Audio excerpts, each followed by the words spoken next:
எனக்கு எந்த பிரச்சனையும் இல்ல. எதுக்கு கேக்குறீங்க?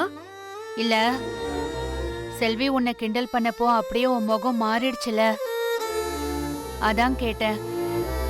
செல்வி இப்படிலாம் பேசுறது புதுசா என்ன? அவன் எப்பவுமே கிண்டல் பண்றது தானே. நான் உனக்கு வீட்டு வேலையெல்லாம் கொடுக்கலனா அதுக்கு ஸ்பெஷலா எந்த காரணமும் இல்ல. வீட்டு வேலையில அமிர்தாவுக்கு எக்ஸ்பீரியன்ஸ் இருக்கு, அதனால அவ கொஞ்சம் ஃபாஸ்டா வேலையெல்லாம் செஞ்சிடுவா. அதனாலதாமா, வேற ஒன்னும் இல்ல. இப்ப பாரு, ரெஸ்டாரண்ட்டுக்கு வேலை ஏதாவது இருக்கா, இல்ல லோன் ஏதாவது அப்ளை பண்ணணும்னா அதெல்லாம் நான் உன்கிட்ட தானே கேக்குறேன். உனக்கான வேலை வரும்போது நான் உன்கிட்ட தான் வருவேன். அப்புறம் இன்னொன்னு, உனக்கு இப்பதான் இந்த குட்டி பொண்ணு பிறந்திருக்கு. நீ ஏன் சொல்ற பாப்பா உன்னை எழுப்பி விட்டுடுறான்னு? இந்த நிலைமையில உன்னை தொந்தரவு பண்ண வேண்டான்னு தான் நான் உன்கிட்ட எதுவுமே கேட்கறது இல்லம்மா. ஆண்டி, நீங்க இவ்ளோ தூரம் சொல்லணும்லாம் எதுவும் இல்ல. எப்படியும் எனக்கு வீட்டு வேலை எல்லாம் தெரியாது தானே.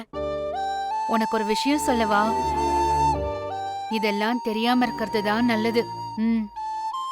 தெரிஞ்சிருச்சுன்னு வையேன், சாகர வரைக்கும் வீட்டு வேலையே செஞ்சிட்டு இருக்கட்டும்னு அப்படியே விட்டுருவாங்க. ஒரு மாமியாரா இத நான் சொல்லக்கூடாது, இருந்தாலும் நான் சொல்றேன். நீ எல்லாத்துல இருந்தும் எஸ்கேப் ஆயிட்டன்னு நினைச்சு சந்தோஷப்பட்டுக்கோ. என்ன பாக்குறீங்க? என்ன செல்லம்? என்ன நல்லா சிரிச்சிட்டு இருக்கீங்க? அதெல்லாம் உனக்கு நாங்க சொல்ல முடியாது. மாமியார் மருமகக்குள்ள இருக்கிற சீக்ரெட் இல்ல ஜெனி? இருக்கட்டும் இருக்கட்டும், நான் ஜெனி கிட்ட கேட்டு தெரிஞ்சுப்பேன்ல. அதெல்லாம் ஜெனி சொல்ல மாட்டா. என்ன ஜெனி? கண்டிப்பா சொல்ல மாட்டேன், வாய்ப்பே இல்ல. சரி, நீ எங்க இருந்து வர? ஒரு ஆபீஸ் கால் இருந்துச்சுமா, அதான் பேசிட்டு வந்தேன். இத பாரு செடியா, ஆபீஸ் வேலையெல்லாம் ஆபீஸ்லயே முடிச்சிட்டு வந்துரு. நீ வீட்டுக்கு வந்ததும் ஜெனியோடையும் குழந்தையோடையும் தான் டைம் ஸ்பெண்ட் பண்ணணும், புரியுதா? போனை உள்ள வச்சு மூடிட்டேன், ஓகேவா? போனை ஆஃப் பண்ணி வச்சிரு, சரியா? சரிம்மா, நான் பாத்துக்கிறேன்.